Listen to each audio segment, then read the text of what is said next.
10 years into this, I'm feeling like still just really, really lucky to be able to do what I love and to be honored by being at a prestigious international film festival like this, especially after this year in New York. I haven't been to the movies yet since all this, so this is the first time being back. And yeah, I think it's a celebration in that regard as well for everybody right now. It's like, we're coming back, and the performing arts are coming back, and the artists have been hungry to perform, and now is the time we could start sharing some of the work again. That feels so good. Filmmaker Magazine presents Back to One with Peter Rinaldi. Ben Rosenfield is an actor. On the day of the premiere of his new movie, Mark, Mary, and Some Other People, he sat down with me in a hotel bar a couple blocks from Tribeca to talk about the work.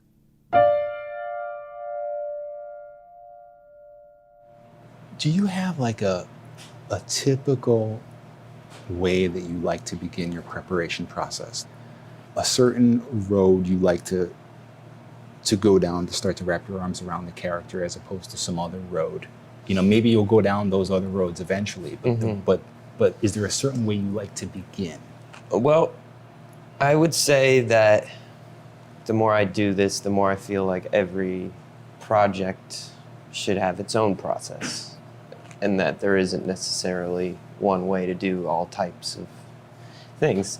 And partially that comes from me working as an actor, not just in films, but also in theater and in television, because the process of preparation for each of those things are very different. I would say it really depends on the character, and that's always on a very fundamental level. Where I start is just really reading the script over and over again until my imagination is starting to make all sorts of connections with it. And I just try and like really turn that soil over in my mind before I get into making choices about physicality, which is something that I also like to do early on. I like to think about, how would this guy walk? You know, what part of his body would he lead from? So yeah, I try and turn the soil over in my mind as much as possible before I start memorizing. And that's another thing that I think is, I think Laurence Olivier called it the most embarrassing part of being an actor. And I get that, because it's like, you don't know what to do until you're memorized. And that's just another part that I believe in. I know a lot of actors, sometimes they don't like to memorize when they work on film. They'll use cue cards. They feel like it makes them more present. But for me, I'd rather just know them cold, so I don't have to think about that at all. And is that also because you've done a lot of theater and you kind of your foundation is almost in theater, basically, right? Yeah, I would say that has something to do with it, yeah. That I found that, you know, the more rehearsal, the more shows you've had before you open, the better. Yeah.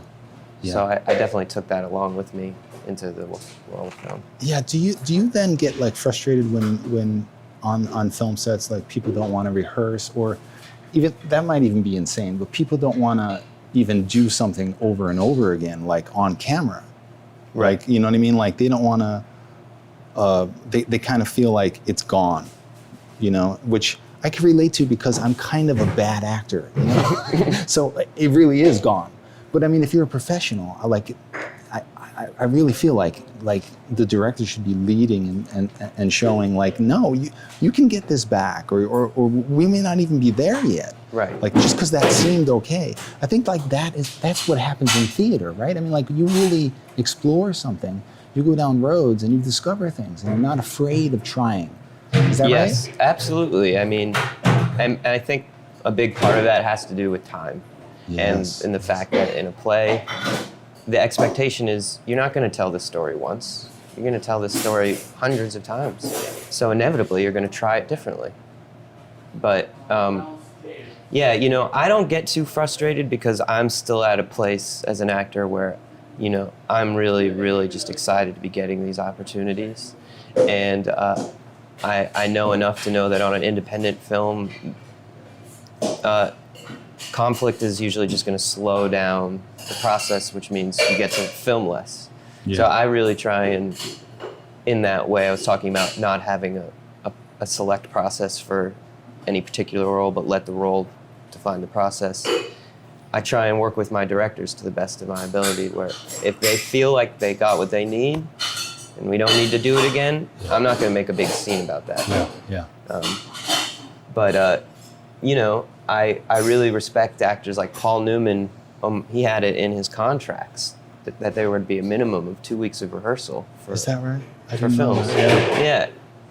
And I hope to be able to wield that kind of power, because I do think that it benefits the work regardless of what the medium is. Taking the time to get in the room with people and really talk about it and practice it a little bit before you film it, it's huge. Yes.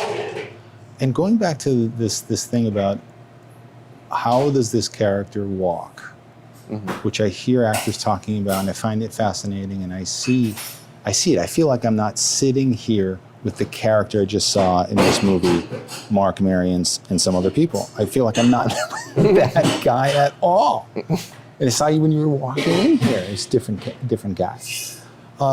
But just as in terms of me trying to wrap my arms around this, I feel like if I did that, I would be putting on this false physicality that I would feel kind of like chained to. You know what I mean? Like, how do you not make it be like that? How do you make the physicality actually help you get into the character rather than it being like this thing that you're? And in my mind, I'm seeing actors that have done this badly, I guess.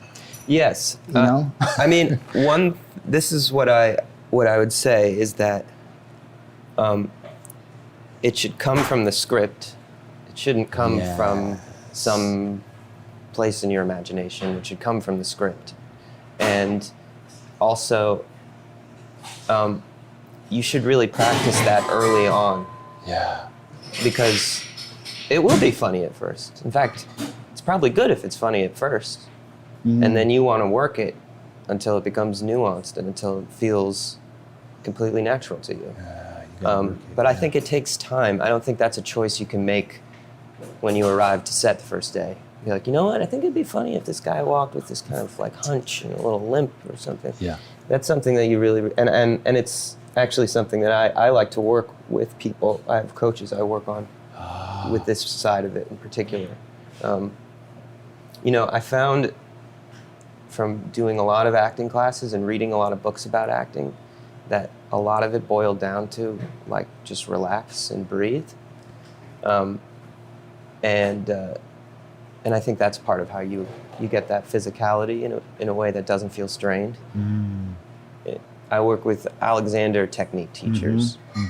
This is a guy who used to recite Shakespearean monologues and soliloquies in Australia, and then lost his voice and he didn't know why. And he kind of figured out his own technique that involves the spine and breathing for actors and dancers and stuff like that. That's just about getting in touch with your breath and sort of letting go of your tension, which sounds like a lot of new agey kind of stuff, but not to me though.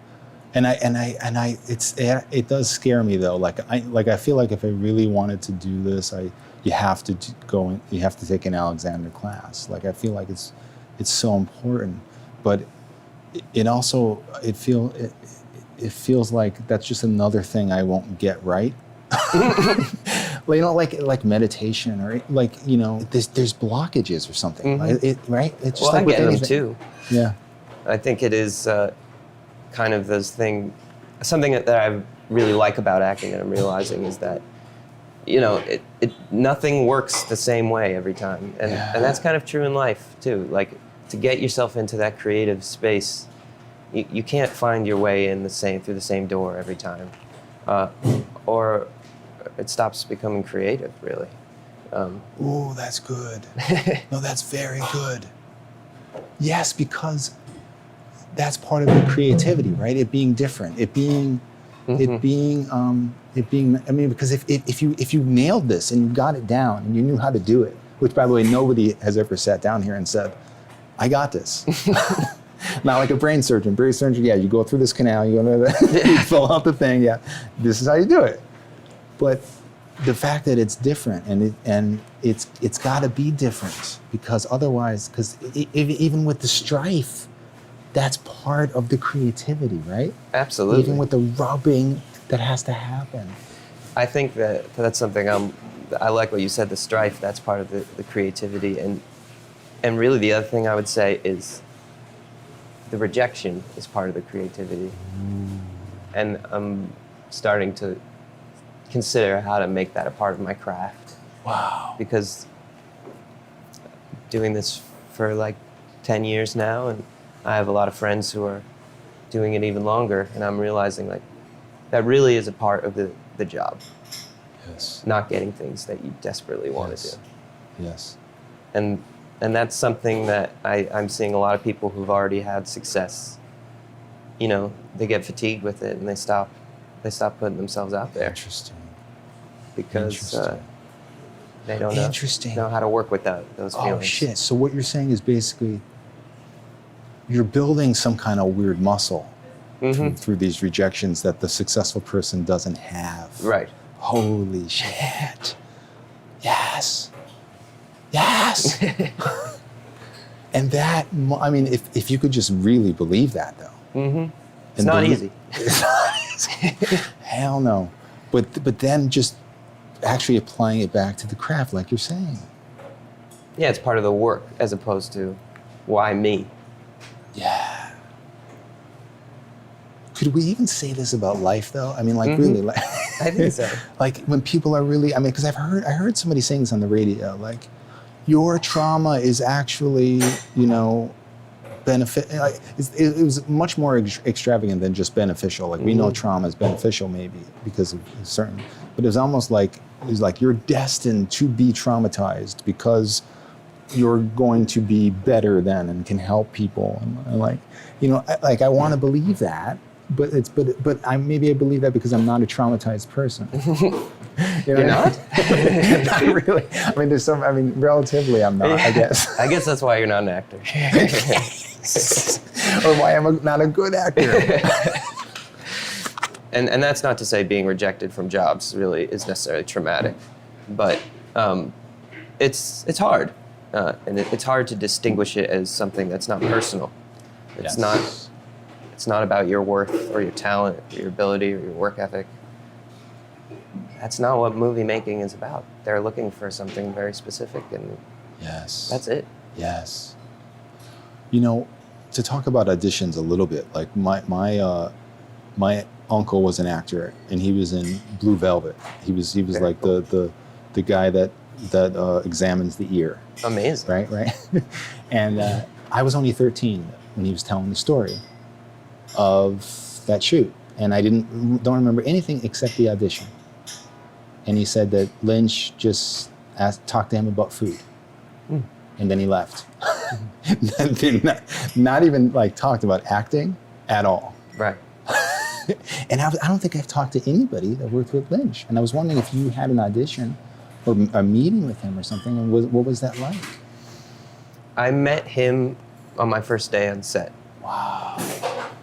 I auditioned for his casting director, Okay. and similarly, the audition consisted of her sort of asking me some questions about myself. And in fact, I mostly remember talking about the tacos that I had just gotten around the corner from the casting office. Wait, do you think that maybe Lynch just wanted to know, like told her to steer you toward food? No, I don't.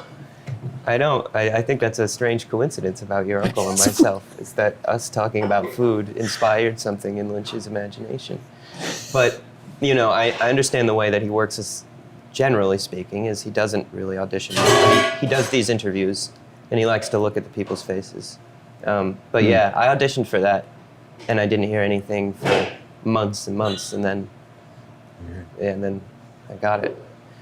So obviously that's a weird audition, but do you have like a tactic for auditions? Do you have a game plan? Do you have a way you do this now? Well, it's been dramatically changed by this pandemic, actually, because it used to be that at least 50% of my auditions were in person with the casting director.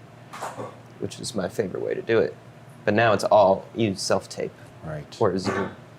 I try to prepare for auditions in a similar way that I would prepare for a role, but it's usually a condensed process because you have much less time. And I often don't even have time to get into the details of the physicality as much necessarily for a self-tape. Yeah, I guess like my philosophy about the auditions is always try and do the best work you can, regardless of what you think of the material, because you never know what these people are casting. And there's so much rejection. Yes. Odds are you're not going to get a lot of these things. So it's about getting your face out there, not getting fatigued with it. It's like, just keep putting your hat in the ring, because you could be auditioning for one thing and you end up getting something else down the line because of it that you have Right. no idea what that is. Right. So it's really just, it's about figuring out the balance of how you can put that much work in without them and still do them all. So you got to pick the ones you care about to a degree, Yeah. but you also got to know that you don't get to pick the ones you get. So. Right. And it's got to be even more fatiguing now that you have to basically make this film. You have to make sure you look good. You have to make sure the tape is, running Yeah, you right. have to be the Whatever. DP, you got to do lights, you got to Yeah. you got to pick your takes too, which I would say is the most, that's something that is like, I mean, I'm lucky enough to have people who are willing to look at my takes sometimes and be like, which ones do you think? Yeah. And help me with these things. Mm-hmm. But yeah, it's a lot of work that does not really have necessarily to do with acting. Yes.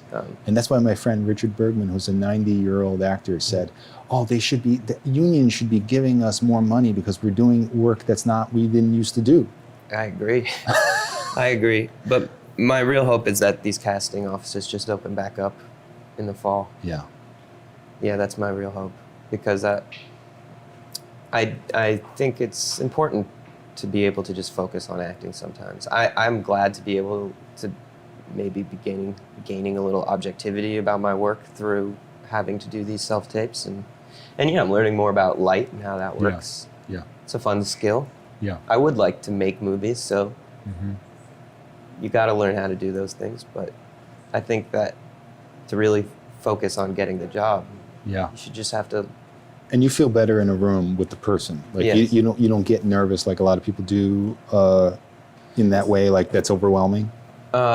Not so overwhelming that I can't do it. Yeah. And yeah, the thing is, when you just make a tape, you don't know if anybody saw it really. Yeah. I mean, Right. you're just sort of sending it out here hoping that people are going to watch it. But Yeah. you're also kind of considering that they might just pause it after 15 seconds That's right. and go to the next one. Whereas if you're in the room, you're going to get through that scene. And it doesn't matter. Like they can't really have you leave. It would be really bad Yeah. after 15 seconds. Yeah. There's very few people who would be like, okay, thank you, we saw what we need to see. Okay, I'm a giant fan of Hannah Marks, but I've only really been a big fan for a year, because I had her on the show last year, and I dipped into her work. I'm like, holy smokes. I mean, she's amazing. She is. I mean, on both sides of the camera. I mean, so I couldn't wait to see this new movie. So tell me how you met Hannah Marks. I mean, did you know Hannah Marks all this time? Were you guys friends? I did not. We were not particularly, we weren't friends. I didn't really know her. No, my agent called about it and told me about her and the script. And what drew me in initially was the subject matter. Yeah. I thought, oh, this is a good idea for a romantic comedy. Because it felt like everybody around me was talking about open relationships. Interesting. Trying open relationships, or their friends were trying open relationships. And Interesting. it felt like a very kind of prescient idea to go ahead and make a movie about it now. And then I got to know Hannah. It started just with a Zoom because she was in LA and I was in New York. And we talked for like an hour and a half. But this is Zoom. This is Zoom pre-pandemic. Yeah. So we probably were on Skype actually. Interesting. But yeah, so we just Skyped, and she saw me as Mark in that Skype, and I got the offer. And that's rarely happened to me, but it has happened occasionally. And it is a really empowering feeling when the director just sort of sees you and says, yeah, you can do this. I know you can do this. You can have it. Yeah. And yeah, I mean, on that Skype, Hannah is ridiculously smart and focused and mature and herself all at once. I just really hadn't met anybody at her age that also could write with like such wit and and nuance, really. Yes. Could write a movie about sex, and not every scene is really about sex. I mean, most of it is people talking and having conversations about sex, and I thought that was pretty clever. And then as a director, she was just kind of a beast. So tell me about that, because she's an actor. I mean, and actors, and she's been acting a long time, you know, even though she's young. Mm-hmm. So generally, you would assume that an actor who's directing creates a certain set for an actor that's different than otherwise. But talk to me about how she approaches, and what was it, and have you figured out yet what really works for you in terms of directing on film? Yes. And where did she land in that? Did you have to adjust to certain things? Did those adjustments, you know, make you grow, or, you know? Yeah. I think, you know, the way she worked was with a lot of understanding for what it's like for an actor. I mean, a lot of empathy for me and Haley, and just, you know, are we comfortable with these situations? You know, are we comfortable with the dialogue? She wanted to make sure that we were having fun and enjoying the process, and not stressed out about the outcome and how we looked, and this or that. Yeah. And I felt like with no other director I've worked with that we explored the range of possibilities with these scenes on set. She used the time so well. We spent so much of the time on set shooting. And we would do it to script, and then we'd go way off the script and get improvisational with it, and then we'd come back to script, stuff like that. And I think what I really loved about working with Hannah is that she had these two things, which often directors have one or the other, I've found. I really love it when people really know what they want. That's pretty rare in life, and in director too, ultimately. A lot of the times, you know, they're not sure if they got it, and they're looking to you to feel like you got it, and maybe if you feel like you got it, that means they got it. Right. And ultimately, that can make me feel a little bit out to sea. Yes. But when somebody is crystal clear about, okay, this is how I want this scene to play, this is what the energy in the room should feel like, and when they got it, they're like, we're moving on. They have a lot of confidence with that. I love that.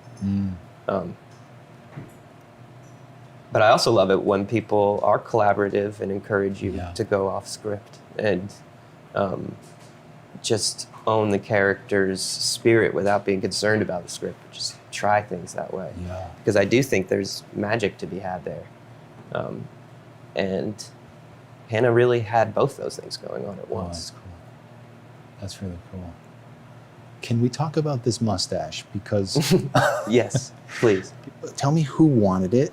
Tell me if this is happening for you with the mustache, which is that it's almost doing a lot of the work for you. It helped me believe something I needed to believe, that you would be upset if your wife wanted to have an open relationship.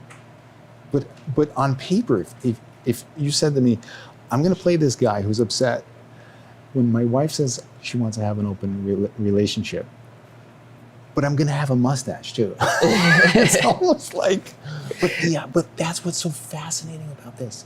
It helped me believe what I needed to believe. I'm glad that it did that. It was in the script, and that's why. Oh, wow. And this was one of the things I was nervous about, honestly. I had never really grown out my mustache before, so I didn't know what it was going to look like. And I was like, it's in the script, so I guess that's what she wants. And when I showed up, I was like, it's growing out, like, you feeling good? And she's like, yeah, I like it if you like it, you know, but I want you to feel comfortable. Do you feel good about it? Yeah. And I similarly was like, I really don't know. I don't know how this makes me look or how it will affect people's perception of me, Yeah. but it's in the script, Yeah. so I'm just going to go with it. And did you have to make yourself like it? You know, it grew on me. Quite literally. Yes.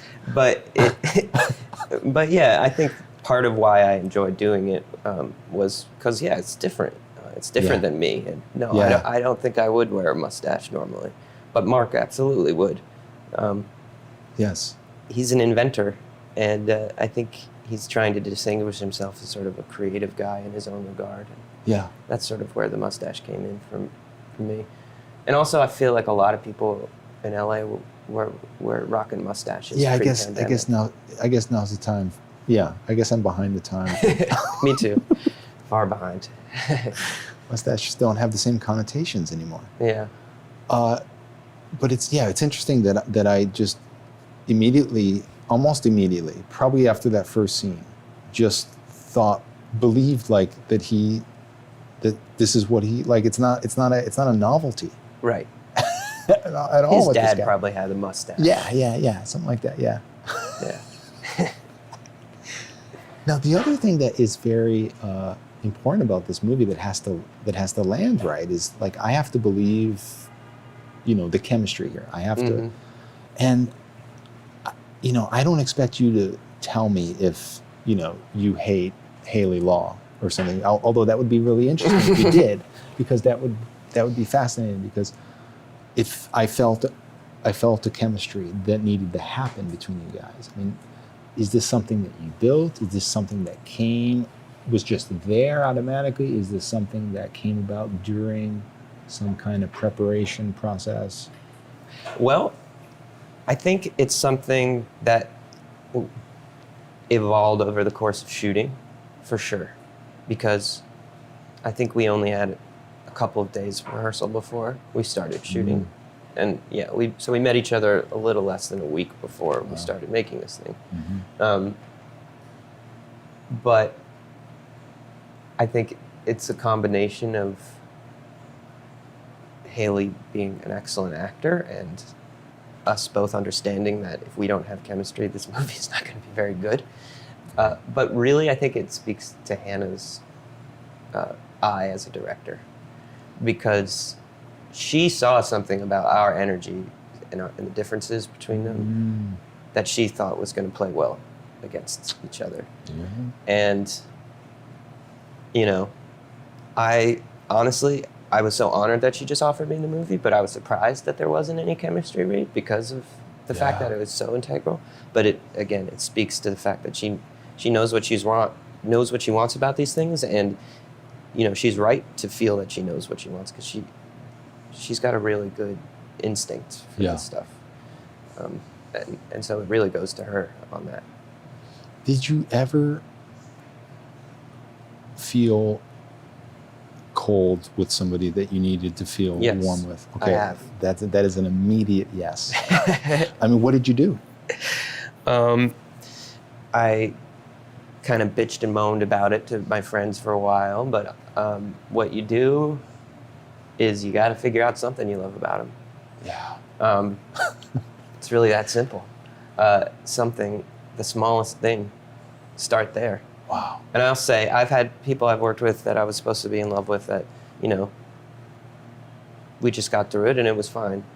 And then other people where it turns around. I've made a lot of friends like that in life, where it's like someone I meet and I'm like, I don't like this person. And then by the end of the experience, you're like, it's because I don't like them. I love this person. They're awesome. Yeah. And I've had that happen more often than anything, is that maybe sometimes I'll be unsure in the beginning of the process. But you've got to find something, because you'll just get trapped up in the fact that you're not having those feelings as in the performance, and it's just a trap. You got to be an actor in those situations and just pretend as if. Right. You literally just fall back on the skill of acting. Yeah. What is your approach to comedy? Because you have parents that are really, involved with comedy, teaching comedy and comedians, and tell me what it was like growing up, and how your comedy muscle grew. Like, was it instilled in you? Were you watching them teach people? Is that really where you started to really develop that early? Yes, it is absolutely. I mean, they were my first teachers. My mom was teaching improv at the local theater in New Jersey where I was growing up. So those were my first acting classes when I was still in elementary school.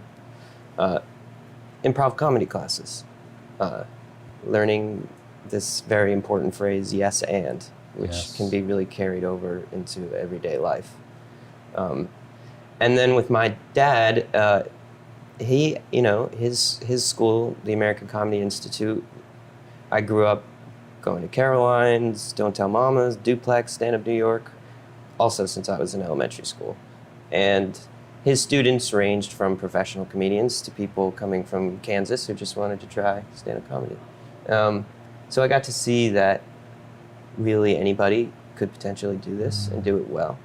Mm-hmm. And that it was a craft, it was something that you could learn how to do well, that you weren't necessarily just born with it. Mm-hmm. And, over the years I would say like most of my roles have been pretty dramatic. A lot of the stuff I've done is, so this is exciting to be like leading a really comedic film. And, I think one of the things I learned a lot from my dad about playing comedy, especially, in the theater or in film or television as opposed to stand-up comedy, but it's really true of everything, right? It's just, you just play it dead seriously, whatever the situation is. You don't play the joke. Mm-hmm. And the key to good comedy is good writing. Yes. So if the writing is there for you and the joke is funny, then you just got to play it dead seriously, and it will be funny. Mm-hmm. If the writing's not there, well, it's not going to be funny. Right.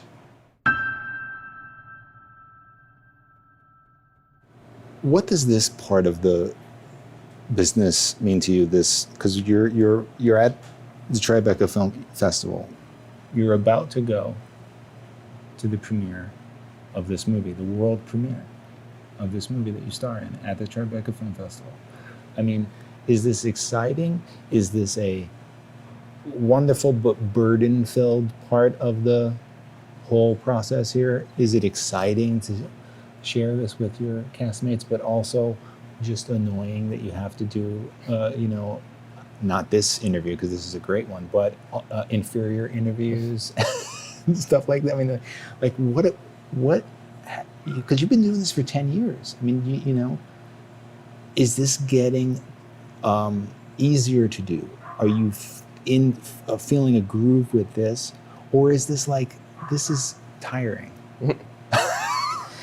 I feel really grateful that the movie is premiering at Tribeca, in the city that I kind of grew up in, and I see this as part celebration. Part of this is just about getting to see some of these people I made the movie with for the first time in over a year, and raise a glass and be like, yes, hey, we made a movie together. It's here. Yes. And then there's part of it that's business. And I would say when I was younger and now, I try not to think about that too hard, stress out about it too much. I think the movie's gonna speak for itself, and that's sort of how it always goes in the end. And so there's some nerves there, because I would love it if this movie was something that people enjoyed and felt moved by and wanted to share with their friends and stuff like that. That's my hope. And so there's a little nerves there, because you never know. You really never know. But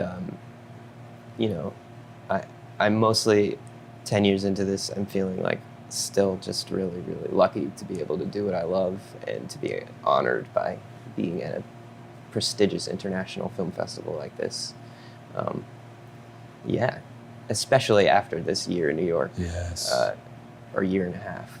Yeah. I haven't been to the movies yet since all this, so this is the first time being back, and yeah, I think it's a celebration in that regard as well for everybody right now. It's like we're coming back, and the performing arts are coming back, and the artists have been hungry to perform, and now is the time we get to start sharing some of the work again. And that feels so good. Ben Rosenfield, thank you so much. Thank you. This was really fun. Back to One is a production of Filmmaker Magazine, which is a publication of The Gotham, formerly IFP. Listen to back episodes of this podcast at filmmakermagazine.com or wherever you get your podcasts.